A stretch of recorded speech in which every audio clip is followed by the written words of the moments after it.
نصير الشرك الطوسي، هذا الرجل المعروف بنصير الدين الطوسي من أكابر علماء الشيعة.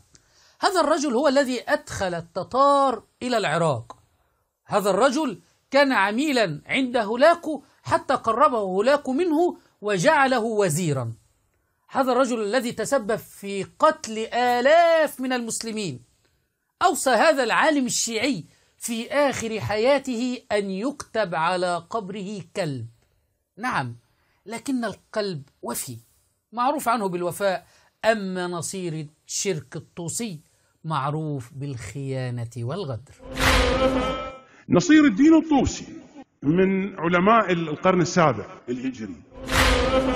وبماذا أوصى نصير الشرك الطوسي في آخر حياته يا غزي؟ لحظات الأخيرة من حياته لما سألوه نأخذك إلى النجف قال إني أستحي من الكاظمين، من الإمامين.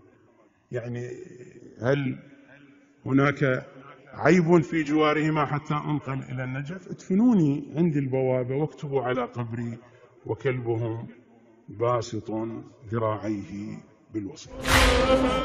الحمد لله الذي جعل هؤلاء يتمنون أن يكونوا في آخر حياتهم كلاب عمائم مزيفة.